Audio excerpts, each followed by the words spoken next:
Jungle.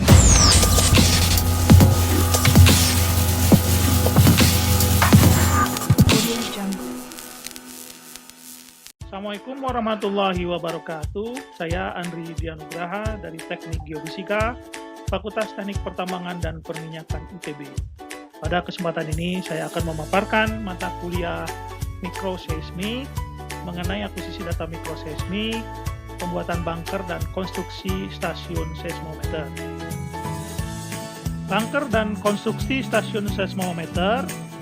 Stasiun seismometer untuk perekaman gempa mikro atau microseismic event dapat berupa surface seismometer dan borehole seismometer, di mana masing-masing mempunyai karakteristik dan target perekaman microseismic event.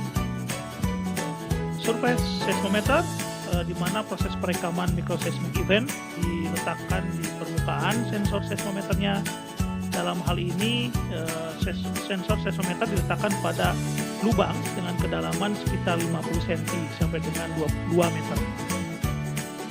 Sedangkan borehole seismometer, proses perekaman gempa mikro atau microseismic event, di mana sensor seismometer atau geofone diletakkan pada suatu lubang bor dengan kedalaman sampai ratusan meter ya, bahkan juga ada yang ribuan meter, untuk mendeteksi rekan-rekan yang berasosiasi dengan microseismic event. Untuk instalasi seismometer yang berupa konstruksi bunker, bentuk dan desainnya dapat beraneka ragam yang tentunya disesuaikan dengan keadaan lapangan, kondisi keuangan, dan sistem perekaman alat seismometer yang dimiliki. Kontak antara sensor seismometer dan tanah menggunakan beton atau dipasang langsung ke tanah. Sensor seismometer terkubur di dalam tanah dengan tujuan sensor dapat bergetar selaras dengan getaran tanah. Ada beberapa tipe konstruksi bunker, namun biasanya terdiri dari semen, batu bata, paving block dengan menggunakan tutup besi yang terkunci, di mana bunker beragam disesuaikan dengan jenis alat dan anggaran keuangan yang tersedia. Fungsi utama dari bunker yaitu untuk menyimpan alat dengan aman dan dapat merekam sinyal dengan baik.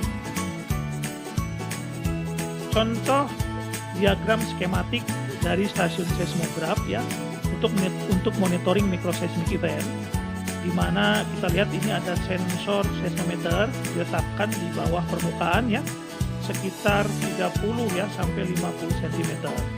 Kemudian di sini ada alat digitizer atau data logger dan juga power atau baterai disimpan dalam suatu box. Ya, kemudian kita lihat di sini ada antena GPS untuk sinkronisasi perekaman diletakkan pada ruang terbuka agar memperoleh sinyal satelit dengan baik ya. Panel surya yang di atas ya, ini adalah panel surya berfungsi untuk mengisi baterai ya. Nah, di sini penutup ya, biasanya dalam bentuk plat besi ya, ditutup biar aman gitu ya. Kemudian juga ini lapisan tanah ya di sini. Nah, kemudian sensor seismometer juga diatur ya, di mana sensornya itu harus coupling dengan batuan yang konkret ya idealnya, atau dengan semen ya, sehingga akan rekamannya akan bagus ya. Kemudian juga di sini juga ada waterproof, ada penutup kayu ya, ada dinding kayu, kemudian juga ditutup oleh tabung plastik juga ya. Kelembabannya, temperaturnya juga diatur sedemikian hingga dengan tujuan perekaman waveformnya bisa berjalan dengan baik. Contoh implementasi diagram skematik alat seismograf untuk monitoring microseismic event ya. Kita lihat yang A. Ini merupakan alat data logger atau recorder untuk tipe data cube ya, di mana di sini juga ada power atau baterai aki ya. Kemudian yang B ini merupakan contoh ya, sensor seismometer trilium ya, di sini yang digunakan untuk mendeteksi gelombang yang diradiasikan oleh gempa mikro atau microseismic event, dan panel surya di belakangnya untuk mengisi power baterai. Kemudian yang C ini penempatan sensor seismometer pada pipa PVC dengan kedalaman 30 cm sampai dengan 1 meter. Ya, kemudian yang D ini merupakan tampak dari atas stasiun seismograf yang sudah terpasang ya, nanti ditutup oleh plat besi, dikunci ya, untuk keamanan dari alat itu sendiri.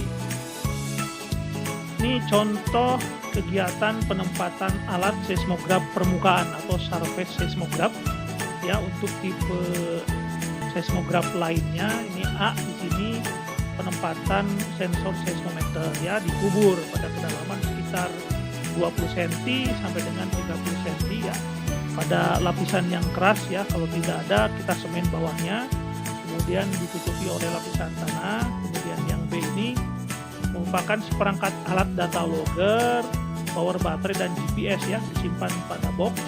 Kemudian yang C ini keadaan stasiun seismograf yang sudah selesai dipasang, di mana antena GPS dan panel surya ya untuk mengisi panel surya diletakkan di luar. Yang D ini merupakan proses pengambilan data mikroseismik ya. Di sini ada observer ya. Biasanya kita lakukan secara berkala ya untuk melakukan download data, bisa 1 minggu sekali, bisa 2 minggu sekali ya, untuk melihat juga keadaan alat, kemudian juga keadaan baterai, kemudian pengisian baterai oleh solar panel dan lain sebagainya. Demikian materi pada pertemuan kali ini. Terima kasih. Assalamualaikum warahmatullahi wabarakatuh.